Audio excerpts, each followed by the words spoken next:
What's going on? I'm Shakib here, and today we have a very quick comparison video.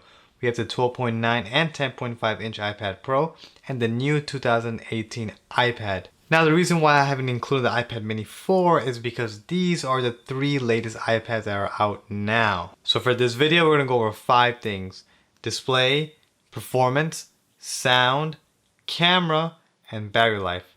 So let the beat drop, and let's get into it. The 2018 iPad has a 9.7 inch Retina display with a resolution of 2048 by 1536 pixels. It's obviously the smallest screen size out of the 3, but you know, small isn't always a bad thing. Now one of the second generation Pros is the 10.5 inch Retina display with a resolution of 2224 by 1668 pixels. And last but not least, the second iPad Pro on the list is a massive 12.9 inch Retina display with a resolution of 2732 by 2048 pixels. Now all 3 iPads have Retina displays, but keep in mind that some of the resolutions are higher than the other iPads, and don't let that fool you because the resolution has to fit appropriately to the display and to the size of the iPad itself. So the quality between all 3 iPads were pretty much similar. But I still have to admit that I did enjoy watching videos more on the 12.9 inch iPad Pro because of the larger screen size. One difference I did notice is that the 2018 iPad does not have a true tone display like the other 2 models. So you're stuck in that cool bluish hue display. And the second major difference is Pro Motion. Both the iPad Pro has this buttery smooth 120Hz display, and the 2018 iPad doesn't have that. But I just wish it did because it's just hard going back to a slower frame rate.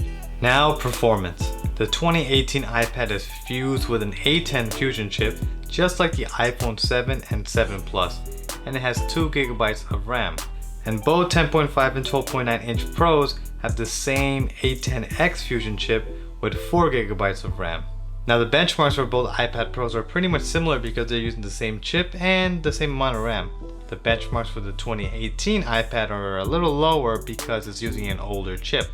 Starting up all 3 devices, the iPad Pros booted up around the same time, but the 2018 iPad got to the main screen about 10 seconds later.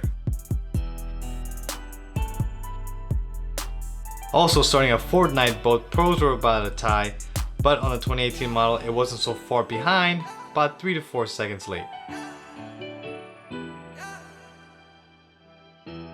Now on sound, the 2018 iPad has 2 stereo speakers located on the bottom, and they aren't that loud.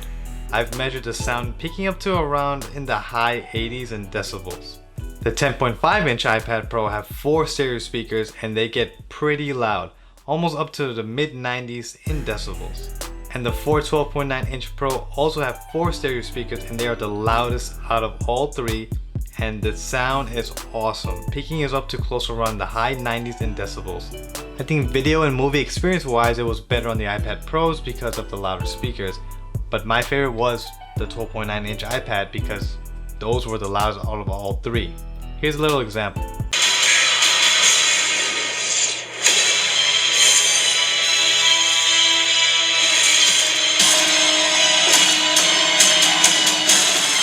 Something one considers when balancing the universe. But this does put a smile on my face. Now as great as that sound, you will never sound good as this kid.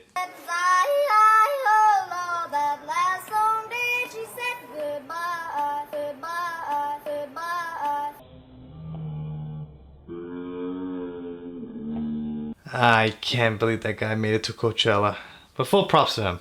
Now the camera. The 2018 iPad features a 1.2 megapixel front-facing camera, while the 2 other Pro models feature a 7 megapixel camera, so making video calls and webcamming on the Pros are a little bit better. The 2018 model has a rear 8 megapixel camera and the Pros have a 12 megapixel camera. But guys, like I keep on saying, don't take pics with your tablets, please. Last but not least is the battery life. On the 2018 iPad, I got up to about 8 hours of battery life on a single charge. On the Pro models, I got up to close to around 10 or something even a little more on a single charge. And so battery life on all 3 was actually awesome.